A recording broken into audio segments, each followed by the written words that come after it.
Having a dog for me was an emotional thing, and the walking like that was the special time we spent together.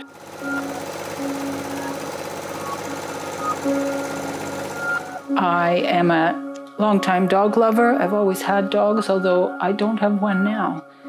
I have neighborhood dogs and grand dogs, and it'll stay that way for a little while. My name's Karen Dubnik. I'm a visual artist living just north of La Ronge. The piece I have in this exhibit is a fabric piece, but I also work in watercolor and watercolor batik. And I guess I could say also fabric batik as well. My husband and I are both from Regina originally. We're both city kids that left and went to Uranium City and lived our early adult married life there, had our 5 kids there, and eventually we moved to La Ronge because it seemed a reasonable compromise. All my pieces start with this. And then I use some chemical fabric dyes to get these kind of variegated pieces that I just love the randomness of them. The whole dye process is a little bit random, basically a function of take what you get. When you rinse it all out and you see things you like, if you see things you don't like, you have options of over-dyeing, and I've done that. A whole cloth for a background or a sky or whatever, because I do primarily landscapes. Most of my fabric pieces are color batik, which is sort of a combination of basic watercolor techniques and some basic fabric techniques. It's one piece of cloth. After it was dyed, I used some bleach to take lift the trees out. And then I painted a bit of the darks on the trees, so they look like poplar trees in the bush. But the rest of it is pretty much untampered with, except for the dog and the person, who are what we call applique. They're different pieces of fabric that have been stitched onto that one background piece.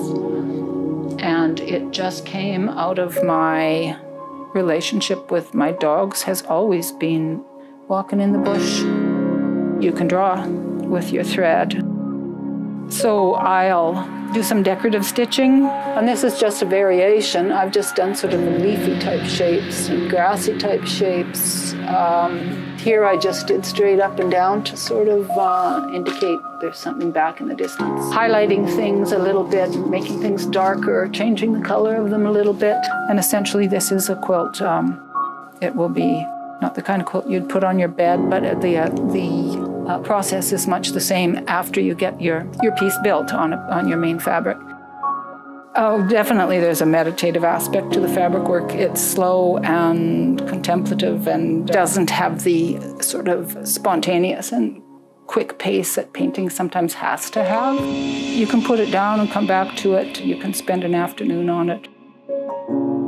My mother was a sewer, and she had me sewing doll clothes when I was 4.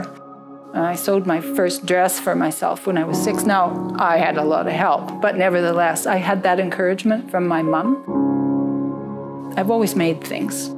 I've always made a lot of my clothes. For me, that's what those are the most memorable things about my having a dog.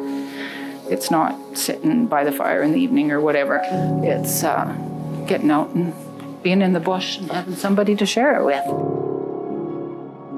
Lots of people without the resources to meet their pets' needs. I recall one family, they had lots of dogs and they never took the dogs for a walk. They just spent the time chained up outside. This one dog had never been off the chain, and then one day a couple of dogs came in and beat him up, and that dog was in the car and down to PA so fast and spent a lot of money on this dog. People who didn't have a lot of money to spend because they loved that dog. And I thought, I didn't see a lot of sign of that.